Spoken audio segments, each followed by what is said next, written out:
session is Beginner Track Session 2 on the topic of knowledge modeling. Our speaker is Josh Cullis, who is the Technical Services Manager and Knowledge Aware Consultant here at Oral's Knowledge Systems. And during Josh's presentation, please keep the chat open and feel free to write in any comments or questions that you might have. We will have time for Q&A at the end of the event. Thank you all for attending. And without further ado, I want to get Josh going. So Josh, I'll turn it over to you.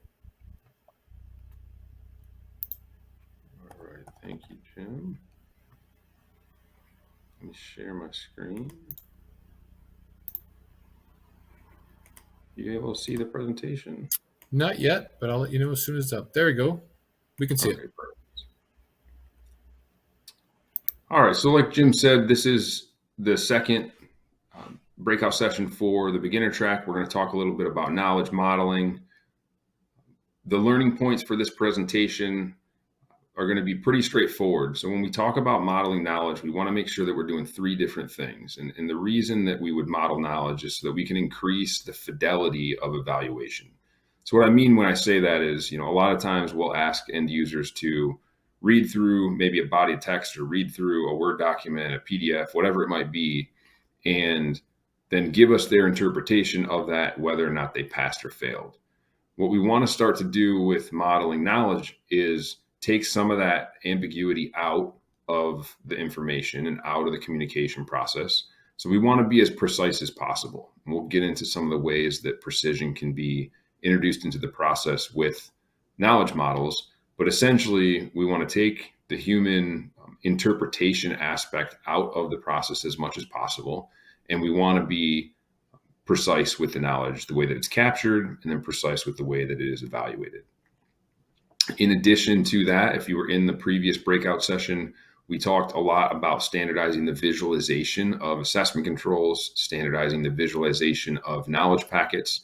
So with knowledge modeling, we want to be able to standardize the way that information is captured, the way those models are produced, and then the way that they're evaluated or processed. And then in the act of doing those two things, the idea long-term is that we create these executable models that can be interacted with manually, but can also be interacted with from a programmatic perspective.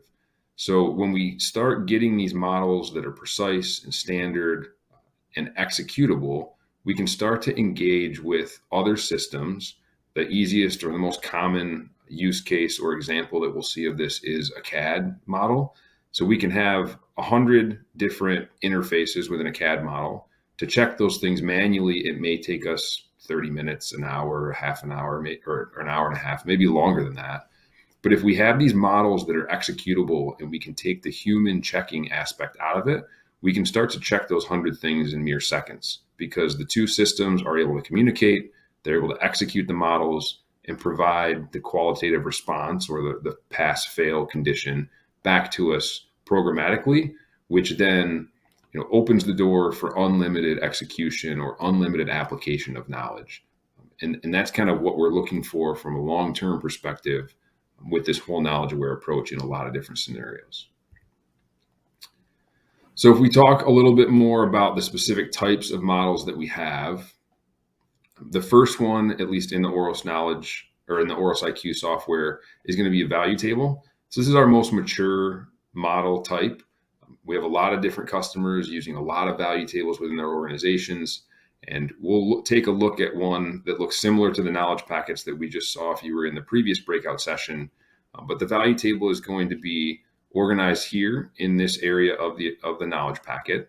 And essentially it's taking a rule and it's going to encode that rule into this table and allow us to execute it. And we'll get into an example here in a few minutes where we can actually see this happening. And then the second type of model that we're going to talk about today is the method. So the method, again, can be used, what we've typically seen it used for, at least to this point in most of the implementations, is the execution of process. But we actually have a lot of different scenarios that are starting to come on board where we're seeing organizations and groups use these methods to depict and facilitate decision models. So maybe you ask one question and that then takes you to another set of requirements. Those types of things happen in a short amount of time, where process control and kind of project management type of things may happen over the course of weeks or months or sometimes years. These decision models typically will happen, within minutes, where we're answering certain questions and it's producing an outcome pretty quickly. And we've seen methods being used for those types of models pretty frequently here over the past few months. So before we get into the actual details of models, we've gone through, our customer base is starting to expand. The knowledge aware technique and the application of it is growing. And as we started to get requests for different, items to be included in the software, there was something that we decided from a fundamental principle perspective we needed to explicitly define and start communicating throughout all of our different types of models. And the terminology that we've come up with that we kind of apply to all these different models, and we'll talk about them in value tables and in methods, is this concept of an output state. So an output state from an academic perspective is going to be a condition produced as a product of processing knowledge. So it's kind of a mouthful, right? It's just an academic definition. We'll talk about what this means, but an output state is what we're going to get when we process knowledge.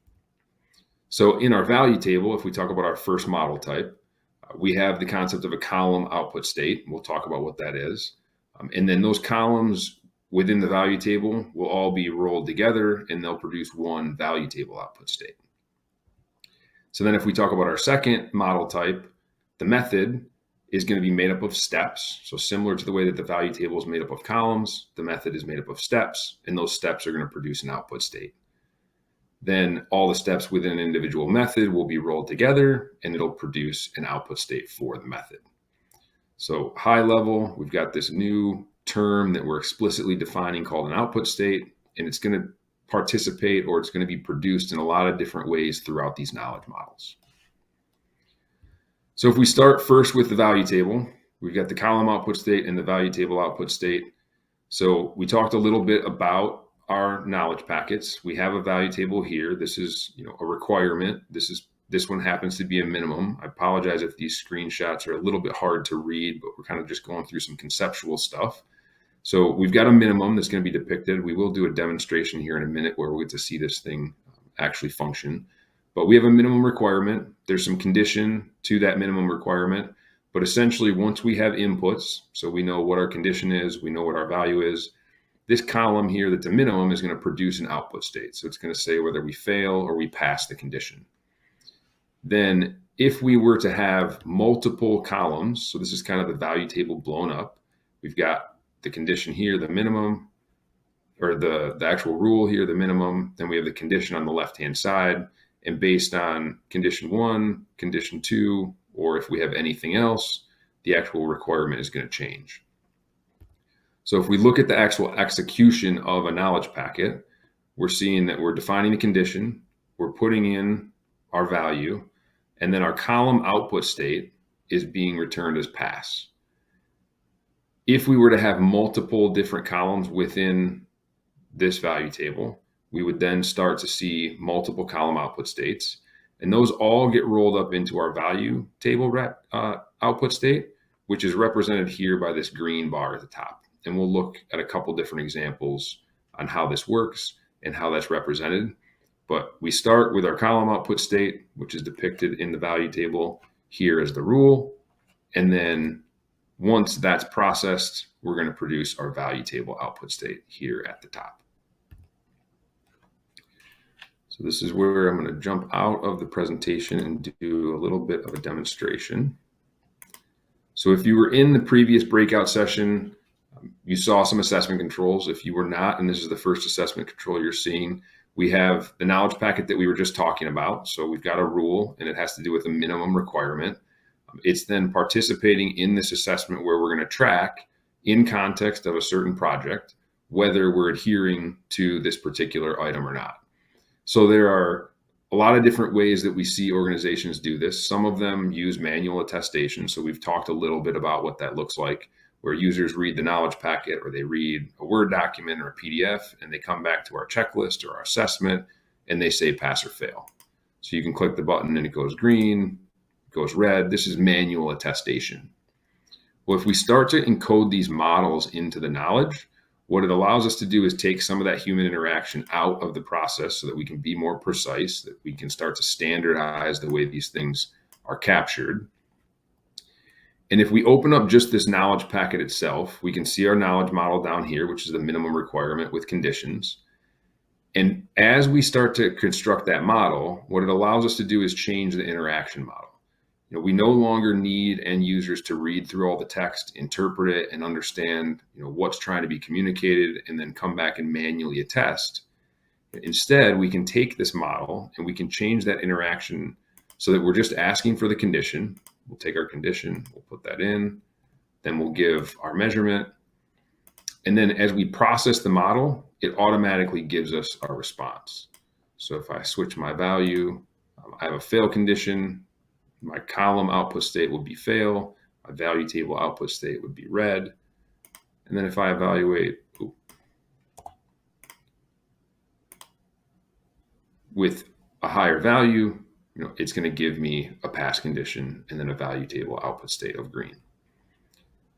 So the reason that this is important and the reason that we can start to provide some value with these things is once we put that knowledge packet into an assessment control, and we say, I have certain program values for my program, what we can do is take these, we can process the actual information itself. It's going to produce our column output state. It's going to produce our value table output state. And if you notice behind the scenes, what we'll see is that it automatically sets the pass or fail condition for the actual checklist or for the actual assessment control. So I'll now go back to a fail condition. And here we're automatically seeing the processing of the knowledge based on inputs, set conformance based on the rule that was depicted by the author or by the subject matter expert. So there's a lot of value that we can get out of things like this when we start to remove fidelity. We're more precise. We're starting to standardize the way that knowledge is captured as we start to use these value tables. They're all made up of columns and there are different rule types and so on and so forth. So we're standardizing the way that the models are created. And then once we standardize that, we allow them to go into an assessment control and we can start to produce this executable scenario that we talked about in the beginning of the process. So we want to be precise, we want to standardize things, but then as we start to do that, it allows us to interact with CAD models and different systems similar to that to kind of execute the knowledge without having to rely on manual interaction, which a lot of times can add time to the process. So if we come back to our presentation,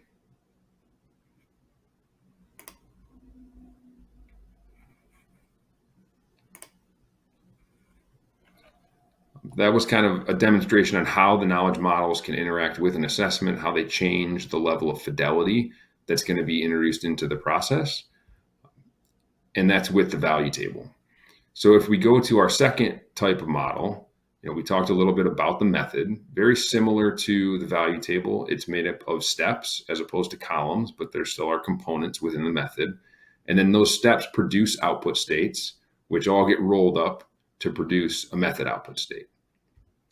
So I don't have a demonstration for this, but we do have some visualizations that will kind of walk us through how this process works. The first one here we saw in the first breakout session, we had a method assessment. This is another example of a method assessment. So we've got a process here. We're adhering to timing. We have different items of standard work. There may be some calculations or some metrics that we're tracking. And as we start to adhere to that process, each one of these different steps is going to produce an output state.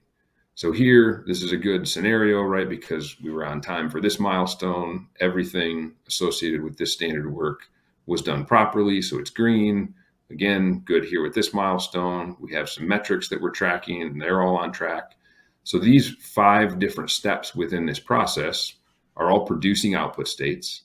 Those then get rolled up to produce an overall output state of the method itself.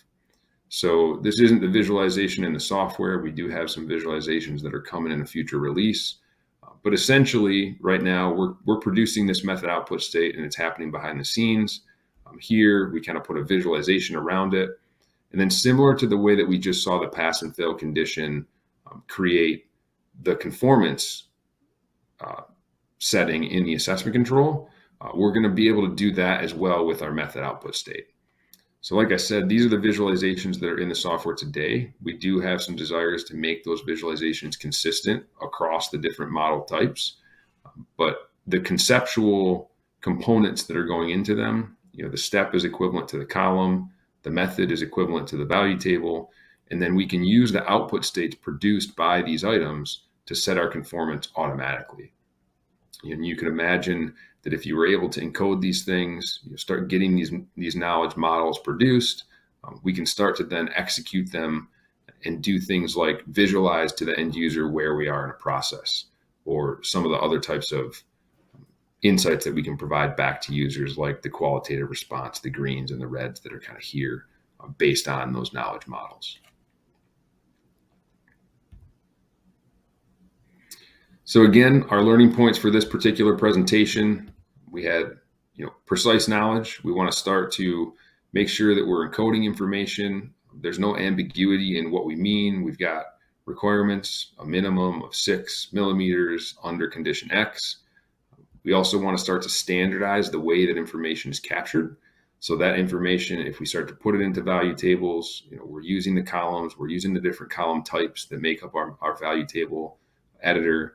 We go into our methods. We have certain step types within the methods that mean different things. We start to standardize the way information is captured and the way that we evaluate and interact with it. That ultimately is going to allow us to then start to execute knowledge. So that execution of knowledge can be valuable when we're trying to visualize where we are in a process, maybe the decision that we made within a decision model, or like we talked about, engaging with other systems to automate a lot of the application of knowledge so that our subject matter experts or our end users can work on solving the problems or addressing the things that maybe need to be updated, as opposed to the manual process of filling out checklists or requirement documents, those kinds of things. So again, precise, standardized, and executable. That's kind of what we're going for as we start to model knowledge. We see a lot of groups that start with the manual attestation, and they start to incorporate these knowledge models over time with the end goal of being able to accomplish the 3 things that we're talking about here in this presentation. So I think that's all we had here, Jim. I missed this in the last breakout session. It's question time now, but if you don't have any questions, or maybe as we're doing questions, people can also scan the QR code and you'd be able to follow that link to provide some feedback for the breakout session. Yes, Jim, any questions? Yeah, thanks, Josh. We had a few comments and questions. I think these are pretty easy for you to answer, and I'll let you take them, but I think I can too if you want me to. Brock from a BAE asks, will this presentation be recorded and accessible after today? I believe it is, yeah. I'm not sure what the timing on that is. I'm not sure if you know timing from, when after today it will be available. But traditionally, all the presentations that we have had at the conference have been recorded, and they will be posted, to different mediums here afterwards. And I believe everyone gets notified just by registering for the conference. Yeah, absolutely. Usually it takes us a couple weeks to make sure that, the videos that we post are clean and just look good on the site, but they will definitely be made available afterwards. So anything that you see that you want to revisit, we'll definitely let you know when that stuff is up and ready to go. And I know this is a frustration we face every year, but Adriana from Garrett posted and said that some of the stuff is very hard to read on the screen, right? I have an answer for that, but Josh, if you want to comment on that, please go ahead. Yeah, it is kind of like the presentation is a little bit difficult to read. I mean, we're kind of trying to talk about the concepts, and like the actual content isn't necessarily the main star of the show, so to speak. So we try to do the demonstrations, but the videos will be available if you'd like other content, maybe to use as communication pieces or for different purposes within your organization. By all means, feel free to reach out and we can see what we can provide to you to kind of get over that. Absolutely. Thanks, Brock, and thank you, Adriana, for your comments. We really do appreciate that. Josh, I have one quick question for you. Are there types of knowledge that can't be modeled using KPACs? That's a good question. I think there probably are. I mean, I'm obviously biased because I use the software quite a bit, and our organization is pretty behind this concept of knowledge aware. I think what we typically find is, organizations have a lot of different information, and when we start to put it in a central location, the reason that you might not be able to model things is maybe due to the level of maturity, maybe due to the level of understanding of that knowledge. And that's not to say that people don't understand their products or they don't understand what they're doing, but as you go through the process and you have that central location to capture the feedback and capture the actual way that information is applied, you start to learn more about it, as opposed to just the pass or fail. I read it and I put information in, and then I started to go on about my business. As we start to understand the different components that go into the actual evaluation process, and the central location and manual attestation can be a springboard to that, we generally find that all information can be modeled, and it's just a matter of understanding what the model looks like for that piece of information. So I'm sure there are types of knowledge that can't be modeled. I would make the argument that with something like the knowledge aware technique, we can probably figure out a way to model them and kind of remove some of the manual interaction and increase the fidelity. Gotcha. Great. Joe Beth, one of our senior application engineers and also our quality practice leader, posted a great comment in the chat. I hope you all check it out. If you want, some immediate further information here, we have what we call the Orals Playbook up on our site. She posted the link, and it gives a great foundational perspective on all these things that Josh is talking about, and maybe a little bit more detail. But those videos are there for you at your convenience. Some of the visuals in there, I think, will probably be better than what we had here in the presentation. Yeah, absolutely. I'm going to go ahead and post the link for the survey. Again, if I'm sure you've heard this in other sessions already that you've sat in, but if you could all take a couple of seconds and fill that out, we would greatly appreciate it. Positive and negative, we truly take all of your feedback to heart, and we use it to make this conference better every year.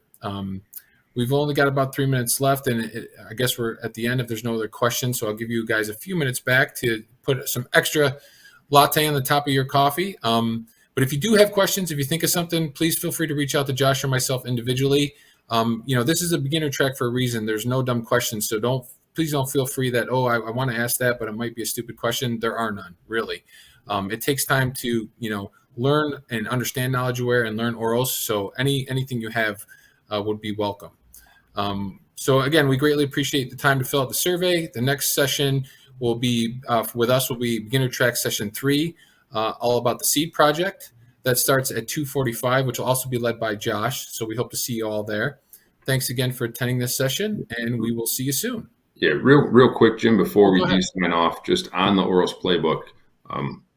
So the link that Joe Beth put in the chat is to the video. The Orals Playbook is a video podcast series. So for people who don't know, it's a video podcast series. The link that Joe Beth put into the chat will take you to a registration page. You can sign up for that.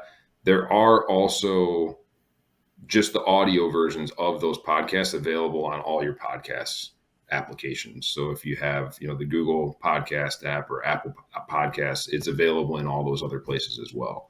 So just wanted to make sure that people knew that it is kind of mobile. So you don't have to see the videos. The videos do provide a lot of background and some of the visuals that we talked about here, but it is also available as just the audio version on the different podcast applications.